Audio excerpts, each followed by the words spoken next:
Nebyla to jen další zpráva z paláce. Přesně v 16:47 středoevropského času se královské sociální sítě stišily. Zděšeně ticho. Žádné veselé zásnuby, žádné vybroušené fotografie, žádné tajemné citáty, prostě nic.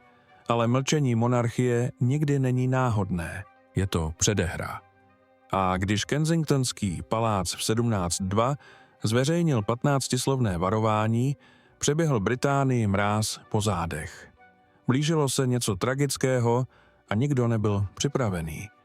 Než se hlouběji ponoříme do toho, co to pro královskou rodinu skutečně znamená, nezapomeňte se přihlásit k odběru, abyste nezmeškali jedinou aktualizaci. Rutina monarchie je jako hodinky. Ranní úsměvy ze zásnub, naplánované odpolední zprávy od královských nadací a stálý puls staleté instituce, která se přizpůsobuje modernímu životu, vždy kurátorovaná, vždy komponovaná. Ale toto ticho se neřídilo scénářem. Nebyla tam žádná závada, žádné oficiální zpoždění, jen nepřirozená pauza, která se zdála příliš úmyslná na to, aby se dala ignorovat. Ostřílení královští reportéři, veteráni, kteří o firmě píší po celá desetiletí, si začali během několika minut volat. Věděli, že tohle není protokol. Věděli, že palác nikdy neporuší rytmus bezdůvodně. A když se i neoficiální královští fotografové brzy zbalili před Clarence House, potvrdilo se, že se něco změnilo. Přesně v 17:12 palác prolomil ticho, ne jasným tónem, ale chaosem. Zpráva byla stručná. Kensingtonský palác dnes v 18 hodin zveřejní důležité prohlášení. To bylo vše. Žádná jména, žádná témata, jen odpočítávání.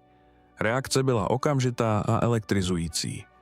Redakce po celém Londýně se hemžily. Telefony zvonily na plné obrátky.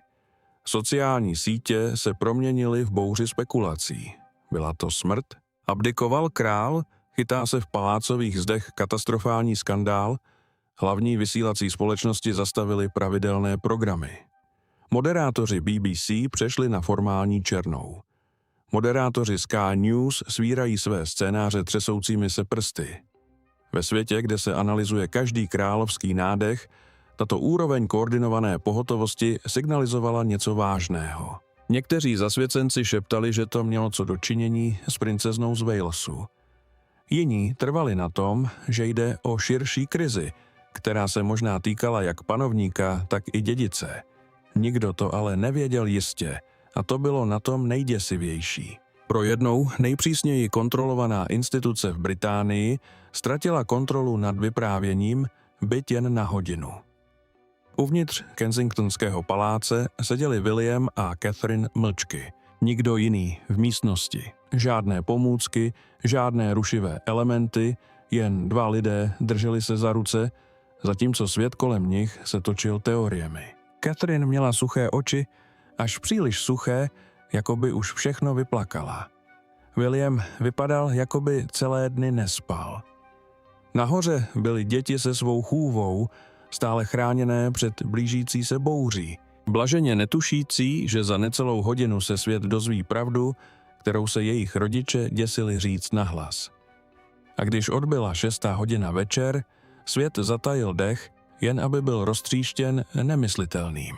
Kdysi stála ve Windsor Gardens a mluvila o vývoji dítěte a naději. Tentokrát se Catherine třásl hlas, když pronesla slovo, které nikdo nečekal. Rakovina. 3. fáze. Agresivní s klidem, který maskoval měsíce skryté agónie, princezna z Walesu pohlédla do kamery a navždy změnila monarchii. V okamžiku, kdy se video objevilo, se svět zastavil.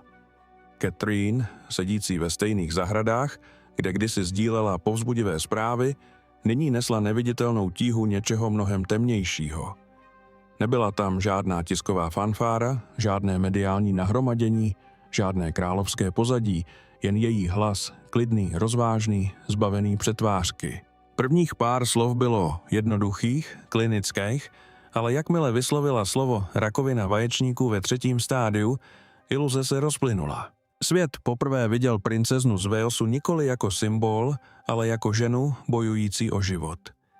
Video, dlouhé pouhé 2 minuty a 47 sekund, neslo sílu, jakou žádný královský projev nepronesl po celá desetiletí. Nezhroutila se, neprosila o soucit, vysvětlovala klidně, přímo, jako matka připravující své děti na bolestnou pravdu. Mluvila o léčbě, o odstoupení od královských povinností, o důvěře svému týmu lékařů. A pak se podívala přímo do kamery, ne se strachem, ale s tichým vzdorem. Chystala se bojovat za každou cenu. Během několika sekund video viděli miliony lidí. Do konce první hodiny mělo přes 100 milionů zhlédnutí. Globální zpravodajské kanály přerušily vysílání. Titulní strany byly přepracovány v reálném čase.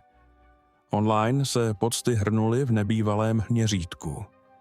Hashtagy jako Number Stand with Catherine a Number Royal Strength se šířily napříč platformami. Lidé, kteří přežili rakovinu z celého světa, začali sdílet své příběhy. Matky se v ní viděly, otcové pevněji objímali své děti a za obrazovkami se jim ozývaly slzy pro ženu, kterou většina lidí nikdy nepotká, ale nějak se s ní cítila spojena. Oficiální prohlášení vydané současně potvrdilo, co video naznačovalo. Catherine se na neurčito stáhla z veřejného života. V dohledné budoucnosti se neměly konat žádné další královské zásnuby. Žena, která byla kdysi oslavována jako nejspolehlivější tvář monarchie, byla prozatím mimo pozornost. Břemeno reprezentace, vystupování a ceremoniálních povinností se nyní přesunulo na Viléma, který, jak se uvádělo v prohlášení, bude pokračovat ve svých královských povinnostech a zároveň během této krize podporovat svou manželku a jejich děti. Skutečná závažnost toho, co se právě stalo, však nebyla plně pochopena, dokud nezačaly přicházet zprávy.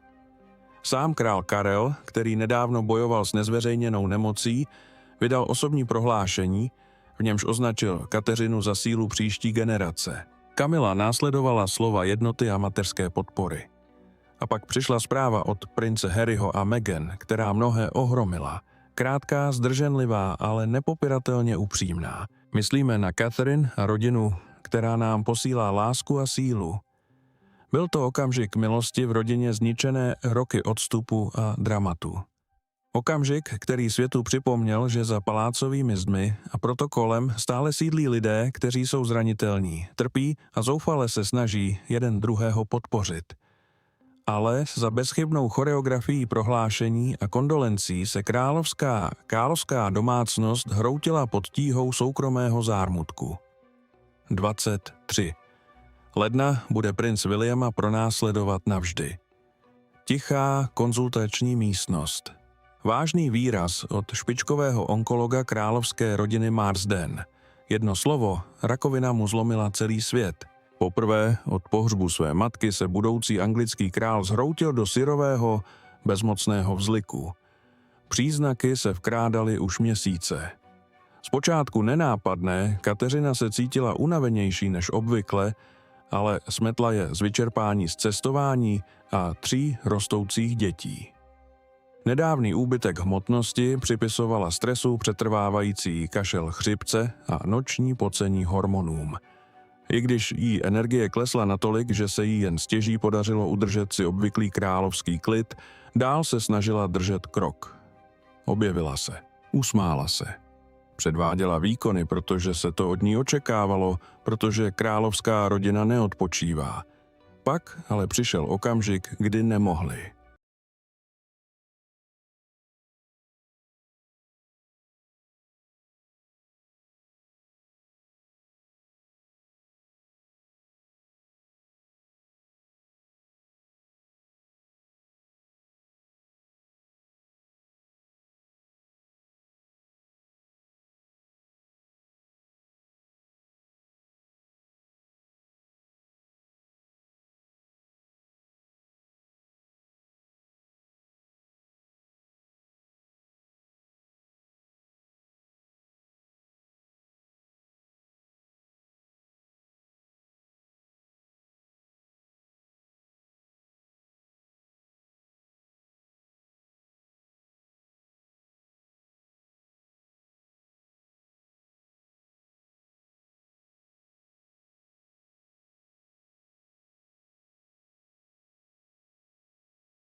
Dlouho nevysvětlovala.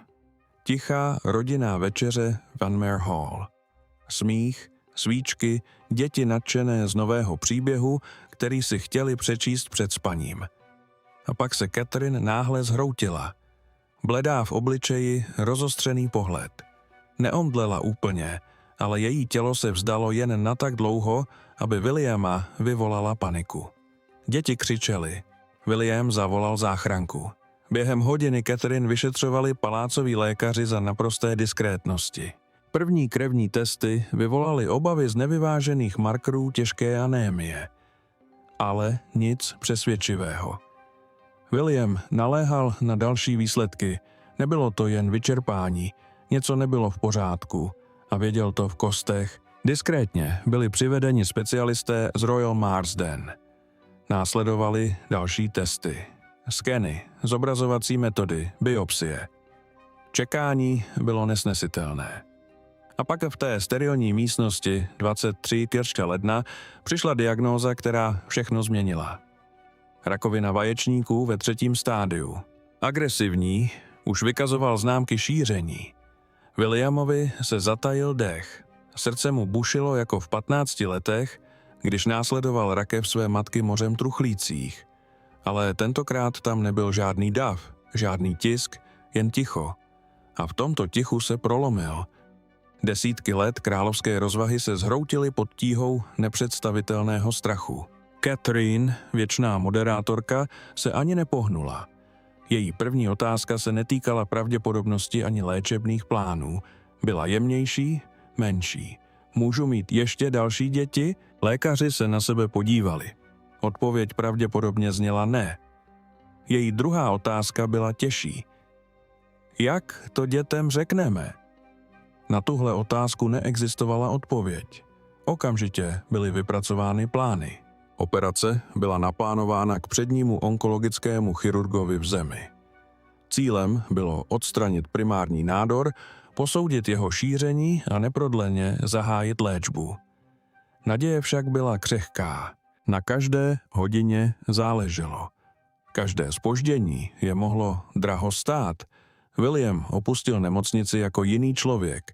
V autě držel Catherine za ruku, ale nemohl se jí podívat do očí. Děsilo ho, co uvidí. V tu chvíli už nebyl princem z Walesu. Nebyl budoucím králem. Byl jen zničeným manželem. Ale to byl jen začátek, protože rozhodnutí říct to světu mělo svou vlastní nesnesitelnou cenu. Debatovali celé dny za zavřenými dveřmi paláce. William prosil o více času. Kateřina trvala na pravdě.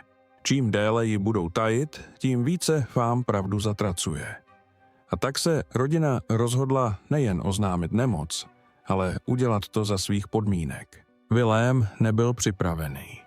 Jeho instinkt, zostřený desetiletími královské péče, ho nutil chránit, čekat, ochránit milovanou ženu před plnou reakcí veřejnosti. Věřil, že to dokážou udržet na uzdě jen o trochu déle. Možná dokud neskončí první fáze léčby, možná dokud nebude vypadat silnější, víc sama sebou. Ale Catherine věděla, co se děje. Viděla, co se už děje. Začaly se objevovat otázky, zaměstnanci si šeptali. Zvýšená ostraha, náhlé zrušení, vágní vysvětlení. Bylo jen otázkou času, než někdo promluví. A když promluví, neřekne pravdu. Řekli by svou verzi. Nesouhlas páru nebyl hlasitý. Byl tichý, bolestivý a plný lásky. William se bál odhalení. Kateřina se bála následků utajování. Nebála se, že by lidé věděli, že je nemocná. Bála se, že její děti si jednoho dne budou číst spekulace, vymýšlené cizími lidmi, místo aby slyšeli fakta pronesená jejím vlastním hlasem. Chtěla mít vyprávění pod kontrolou, ne z marnivosti, ale z ochrany. Ne kvůli sobě, ale kvůli Georgeovi, Charlotte a Louisu.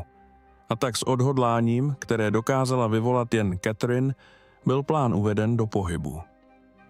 Filmový štáb byl za přísné mlčenlivosti přiveden do Windsorských zahrad. Jednoduchá kulisa, žádné palácové okázalosti, žádné královské vlajky, jen matka promlouvající ke světu o nejtěžší kapitole svého života. Samotné natáčení bylo brutální. William stál těsně mimo záběr se zaťatými pěstmi. Catherine se hlas zlomil jen jednou, když mluvila o svých dětech. To byl okamžik, kdy William málem přerušil rozhovor, ale ona pokračovala. Dokončila každé slovo. Hodiny před zveřejněním byla média upozorněna.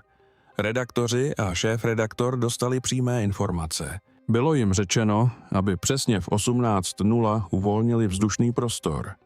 Nebylo jim řečeno proč. Žádný náhled, žádný scénář, jen buďte připraveni. Palácová komunikační kancelář koordinovala každý detail.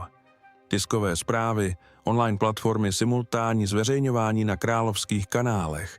Operace běžela jako stroj, ale připadalo to jako pochod k útesu, pravda se blížila, ale ne celá. Veřejnosti by bylo řečeno, že rakovina je vážná, že léčba začala a že Kateřina odstoupí. Ale hlubší detaily, metastázy, míra rizika, okamžiky kolapsu, ty zůstanou za zdmi paláce. Prozatím stál William v okamžiku zveřejnění videa před okny dětského pokoje a sledoval, jak slunce zapadá za stromy. Někde tam venku svět reagoval, plakal, spekuloval, truchlil, ale v tom domě bolest neměla čas na zastavení a projevení veřejného soucitu. Protože zatímco svět uvnitř Anmer Hall truchlil, boj teprve začínal. V soukromém útočišti Walesových pohádky vystřídali návštěvy nemocnic a šeptané ujištění. Catherine si na zeď nalepila pastelkové kresby své dcery jako štíty proti zoufalství. George přestal na veřejnosti plakat. Charlotte začala kreslit jen šťastné konce. A Louis si jen přál, aby mu maminka přečetla ještě jednu pohádku na dobrou noc.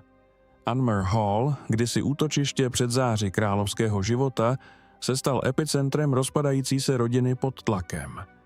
Rozhodnutí říct to dětem nebylo učiněno lehkovážně. Lékaři nabídli rady. Psychologové navrhli rámce, ale nakonec neexistuje žádný královský scénář, jak malým dětem vysvětlit, že se jejich matka nemusí uzdravit. George, nyní dost starý na to, aby četl mezi řádky, vážně přikývl. Nekladl mnoho otázek. Prostě zůstal na blízku. Charlotte se držela naděje, jediným způsobem, jakým uměla skrze obrazy plné slunce, srdíček a usměvavých tváří. Louis, nejmladší, nechápal plnou váhu slova rakovina, ale věděl, že je něco v nepořádku. Jeho otázky byly jednoduché, pronikavé. Bude mě maminka ještě přikrýt? Proč je tak unavená? Žádná odpověď se nikdy nezdála dostatečná. Middletonovi se nastěhovali bez okolků. Carol se stala motorem, který držel dům pohromadě. Vařila, plánovala, uklidňovala, chránila. Michael se ujal neviditelných, ale životně důležitých úkolů. Zajišťování bezpečnosti, koordinace školy, logistiky. Palác se s tím veřejně nezvládl. Jejich přítomnost nebyla jen užitečná. Byla klíčová.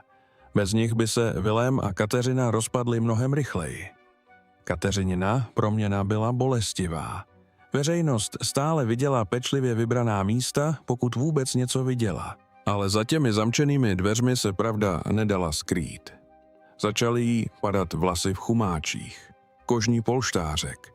Často potřebovala pomoc, jen aby mohla vyjít po schodech. V těch nejhorších dnech nemohla zvednout hlavu. V těch lepších dnech dětem četla, i když její hlas byl sotva hlasitější než šepot. Její fyzický úpadek byl krutý, neúprosný, a přesto svým dětem nikdy nedovolila vidět, jak se hroutí. William se snažil rozdělit na dvě části. Jedna část koruna, druhá chaos. Pokračoval ve svých královských povinnostech s bezchybnou přesností, podával si ruce a účastnil se akcí s maskou, o které jen ti nejbližší věděli, že pomalu praská. Ale každý okamžik strávený plněním povinností byl okamžikem vzdáleným od Kateřiny a vina ho dusila. Noci se staly jediným časem, který skutečně měli. V tichu mluvili o všem možném a o ničem, o minulosti, o svých dětech, o tom, co by mohlo přijít dál. Některé noci byly plné dlouhých tichů a tichých omluv. Jiní šeptali strachy, které si za denního světla nemohli přiznat. Mluvili o odkazu, o tom, co si Catherine přeje, aby se pamatovalo, kdyby se stalo to nejhorší. O tom, jak by měl George vyrůst. O tom, jak udržet Charlotte silnou. O tom, jak Louis nesmí nikdy zapomenout na její smích. Tyto rozhovory byly nevýslovně bolestivé, ale nezbytné, protože ve světě, který očekával sílu, měli jen jeden druhého a děsivé neznámo před sebou. A zatímco jejich soukromý svět bojoval o zachování celistvosti, reakce veřejnosti odhalila, jak hluboce jedna žena změnila národ. Před Kensingtonským palácem mihotaly svíčky. Dopisy se hrnuly ze všech koutů Británie. Dokonce i Piers Morgan projevoval zdrženlivost. Pro jednou monarchie nebyla kritizována, byla přijata, protože Kateřina nebyla jen královskou rodinou, byla naší. Země nereagovala jako poddaná koruny, ale jako lidské bytosti, které viděly odraz sebe sama v ženě, která nikdy neprosila o lítost. Brány paláce lemovaly kytice všech barev, vzkazy psané dětským písmem, vedle pečlivě složených modliteb se nacházely vzkazy a plyšoví medvídci nesli vzkazy s nápisy Brzy se uzdrav, princezno. Na okamžik se rozdělení Británie vytratilo. Politická příslušnost byla irelevantní, na věku nezáleželo, všichni se postavili za Kateřinu, ne kvůli jejímu titulu, ale kvůli její síle, zranitelnosti a neotřesitelné půvabu. Sociální média, tak často prostor jedu a cynismu, se proměnila ve vlnu podpory. Hashtag Milujeme tě, Kateřino, se šířil po platformách. Lidé, kteří přežili rakovinu, zveřejňovali příběhy o odolnosti. Mladé matky zveřejňovaly fotografie svých vlastních rodin s tím, že na tu její nemohou přestat myslet.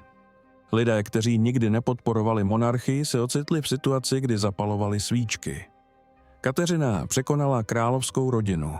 Stala se symbolem odvahy tváří v tvář děsivým překážkám. Britský tisk poprvé po desetiletích kolektivně pozastavil svou touhu po skandálech. Bulvární plátky, které kdysi rozebíraly každý outfit, každý výraz, každý šepot, nyní projevovaly vzácnou zdrženlivost.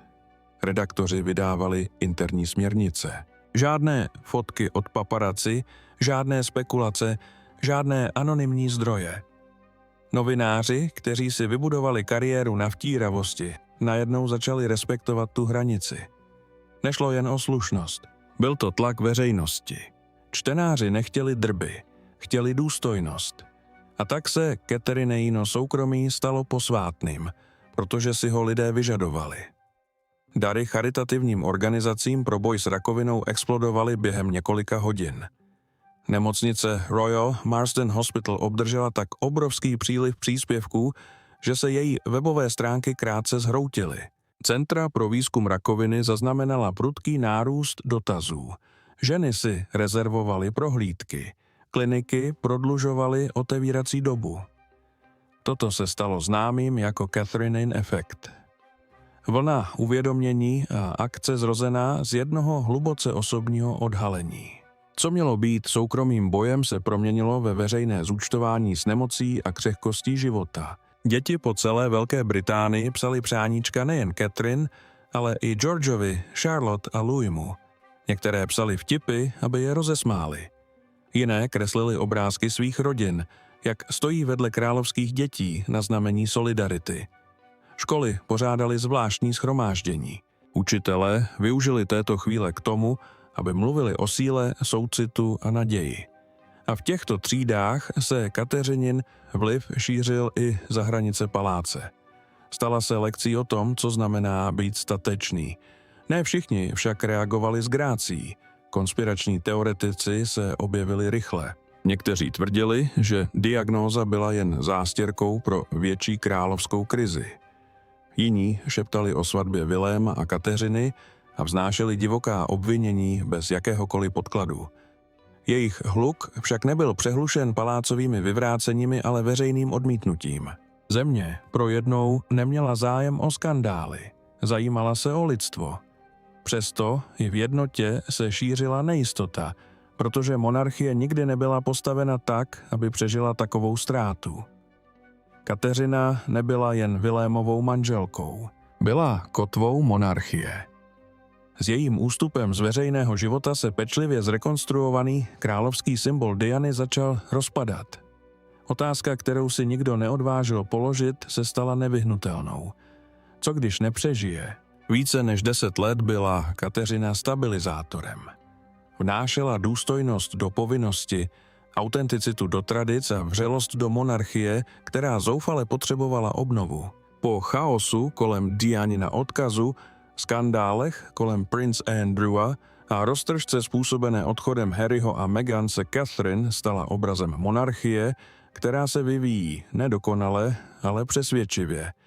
Bez ní se celá fasáda začala hroutit. Za branami paláce se s naléhavostí tvořily krizové plány. Co když se Catherine nebude moci vrátit k veřejným povinnostem? Co když tato nemoc nebude jen pauzou, ale trvalým odchodem? Vedoucí asistenti pořádali schůzky, které se neobjevovaly podle žádného harmonogramu. Interní dokumenty byly tiše aktualizovány a role, které kdysi pevně patřily Catherine, se najednou staly proměnlivými. Princezna Anna, již známá pro svou neúnavnou pracovní morálku, začala přijímat další úkoly, z nichž mnohé dříve prosazovala Kateřina. Nešlo o uchopení moci, byla to nutnost. Někdo musel udržovat stroj v chodu. Vévodkyně Sofie Longová a stín Kateřiny se dostali do popředí. Dokonce i princezny Beatrice a Evženie, které byly dosud považovány za okrajové, byly osloveny s žádostí o dočasné zvýšení odpovědnosti. Koruna potřebovala tváře, ujištění, kontinuitu, ale nic, ať už sebekrásnější, nemohlo napodobit to, co Kateřina představovala, a to nejen pro britský lid, ale i pro samotnou strukturu moderní monarchie. Byla členkou královské rodiny, se kterou se dalo stotožnit, mostem mezi tradicí a významem. Bez ní se křehké vyvažování monarchie nebezpečně otřáslo. Král Karel čelil dvojímu břemenu, kterému jen málokdo dokázal porozumět. Jako panovník měl za úkol vést národ a instituci. Jako tchán sledoval, jak se jeho syn rozpadá. Jeho nedávné zdravotní boje ho donutili čelit smrtelnosti. Nyní, když Charles sledoval, jak Catherine trpí, zatímco William nese nesnesitelnou emocionální tíhu, znovu viděl přízrak Diany. Nabídl mu rady, přepracoval si rozvrhy, dal Williamovi prostor. Ale i on věděl, že kdyby se Kateřinin stav zhoršil, nebyla by to jen osobní tragédie. Byla by to strukturální hrozba. A pak přišel ten nejbolestnější scénář ze všech. Co když William ovdověje? Otázka, kterou teď nikdo nechtěl klást, formovala každé soukromé setkání u dvora. Stáhne se z královského života? Budou děti vychovávány v pevnosti zármutku? Mohla by veřejnost někdy přijmout na Kateřinině místě jinou ženu? Odpovědi nebyly jen nejasné, byly nemyslitelné. Catherine Ina nemoc nejenže narušila hranice jejího vlastního života. Tlačila na samotné základy instituce, která je závislá na symbolech, na přítomnosti, na víře. A její nepřítomnost, byť jen dočasná, odhalila krutou pravdu. Monarchie se stala nebezpečně závislou na jediné postavě, která by udržovala její moderní identitu. A právě když se monarchie začala kymácet pod tíhou nejistoty, nastal okamžik, který nikdo nečekal. Objevila se ve windsorských zahradách zabalená v šálu, hubenější, bledší, ale živá. Děti k ní přiběhly.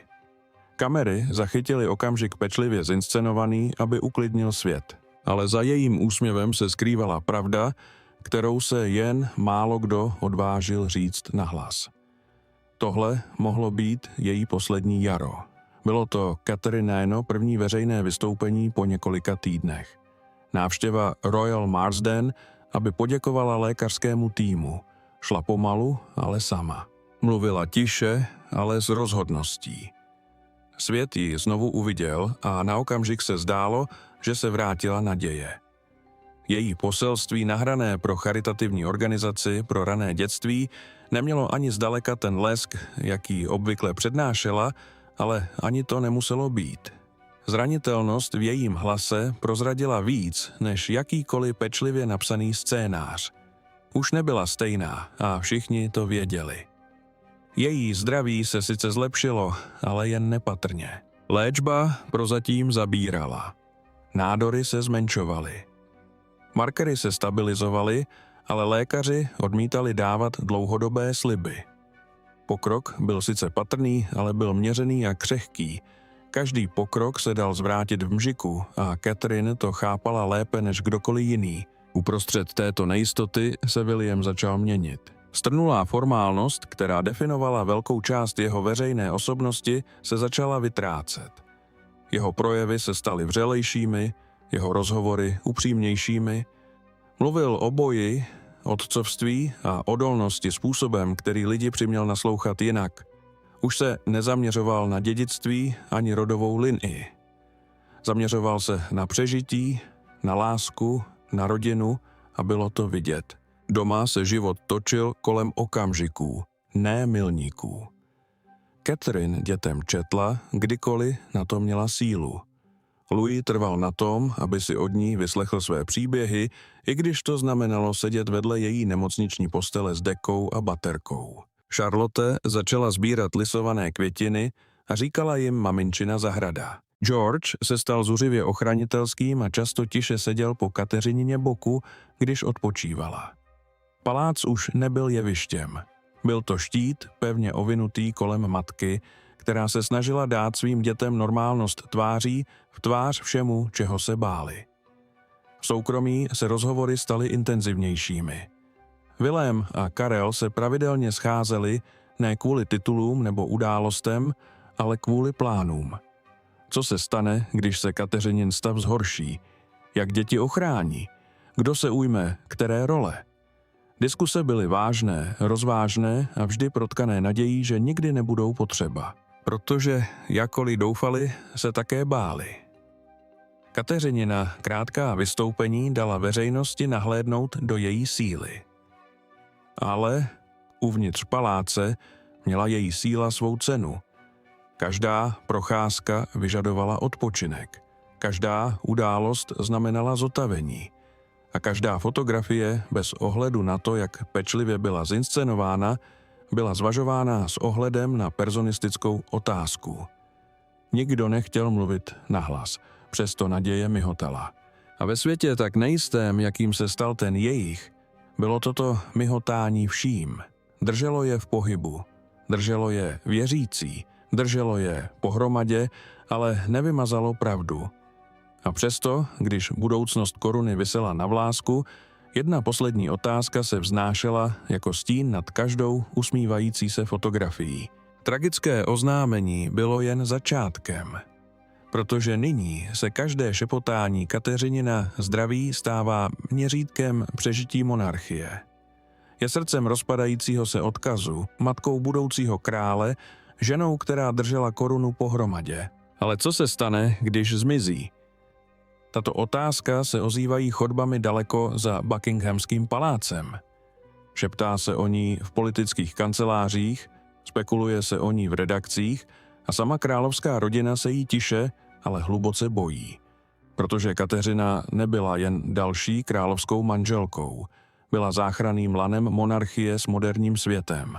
Její přítomnost změkčila drsnější okraje koruny. Její úsměv obnovil důvěru veřejnosti. Její příběh dal královské rodině pocit lidskosti. Bez ní čelí instituce prázdnotě, kterou možná nikdy nezaplní. Všechno nyní závisí na jejím zdraví. Za zdmi paláce se to nedá popřít. Každý sken, každá aktualizace od jejího lékařského týmu není jen osobní aktualizace. Je to výpočet, co monarchie vydrží. Monarchie, co může veřejnost akceptovat. A jak dlouho se dá udržet iluze stability, pokud Kateřina úplně zmizí z veřejného života. Pro Williama sahají následky mnohem hlouběji. Pokud se stav Catherine zhorší, nestratí jen svou manželku. Možná bude muset královských povinností úplně vzdát, bude sám vychovávat 3 malé děti, truchlit pod neúnavnou kontrolou a zároveň být tváří staleté instituce. Je to role, kterou možná ani on sám nezvládne. A palác to ví. V tichosti se už začalo spekulovat. Přijala by někdy veřejnost novou princeznu z Walesu? Mohl by někdo, byť i za několik let, vstoupit do role tak úzce spjaté s Catherininým obrazem, aniž by vyvolal negativní reakci, srovnání nebo naprosté odmítnutí? Odpověď právě teď zní ne. V srdci národa není místo pro náhradu. Zatím ne, možná nikdy. Princezna Anna a král Karel zaplnili prázdnotu povinností.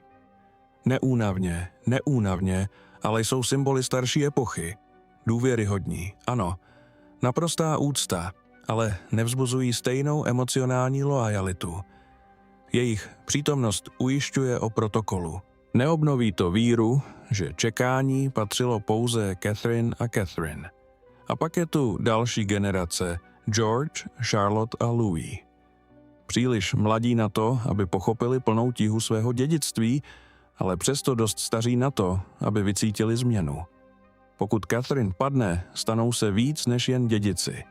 Stanou se živou připomínkou toho, co bylo ztraceno, symboly křehké naděje v instituci postavené na trvalosti.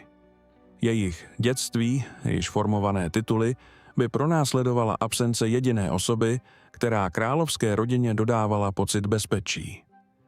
Proto tento boj už není jen Catherinin. Je institucionální, je existencionální. Její přežití není jen o štěstí její rodiny. Jde o to, zda si monarchie dokáže udržet svůj emocionální tep, protože bez ní se firma stává funkcí bez citu, ceremonií bez duše. Královská rodina nikdy nečelila takové bouři. A zatímco Catherine pokračuje ve svém boji, jedna pravda se srdcervoucím způsobem vyjasňuje. Pohádka skončila. Dále přijde zúčtování. Díky za sledování. Nezapomeňte dát like a odběr a uvidíme se u dalšího dílu.